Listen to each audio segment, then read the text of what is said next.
Les courbes économiques et l'évolution du cours de change, c'est toujours avec vous, Namaka, bienvenue. Merci Piombo. Que doit-on comprendre en ce début de semaine sur l'évolution du taux du jour ici en RDC? Concernant le développement du cours de change en République démocratique du Congo, présentement à l'officiel, 1 dollar se retrocède à 2004 francs congolais, un franc CFA revient à 3,20 centimes et 1 euro se négocie à 2105 francs congolais.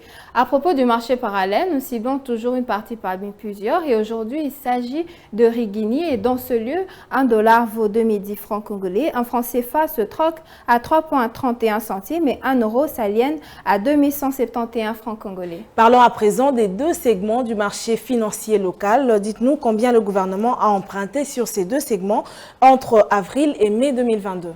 Avant d'y arriver, définissons d'abord les différents concepts. Il s'agit du bon du Trésor, qui est un titre d'emprunt émis par l'État, remboursable à échéance. Et en République démocratique du Congo, c'est le gouvernement congolais qui émet ces titres d'emprunt par le canal du Trésor public. En revanche, les obligations du Trésor sont des titres à moyen et long terme émis pour des maturités supérieures à 1 an et dont les intérêts sont payables annuellement.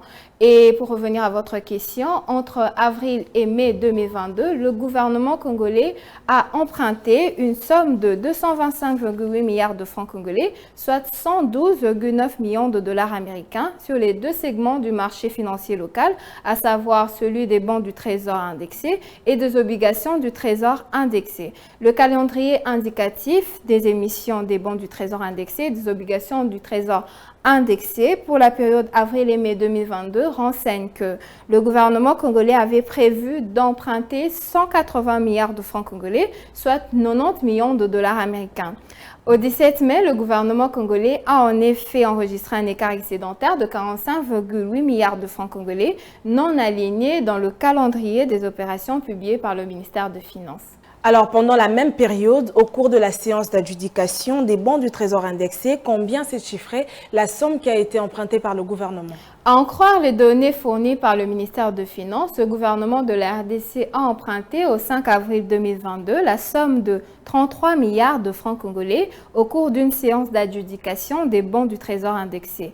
En date du 12 avril 2022, le gouvernement a lancé une double opération d'emprunt sur les marchés financiers locaux, soit un bon du Trésor indexé d'un montant de 30 milliards de francs congolais et une émission des obligations du Trésor chiffrée à 26,75 milliards de francs congolais. Et pour finir avec vous, Judith, que dire des obligations du Trésor indexées lancées depuis le 10 mai 2022? Le 10 mai, le gouvernement congolais a lancé une séance des obligations du Trésor indexé d'une valeur de 120 milliards de francs congolais.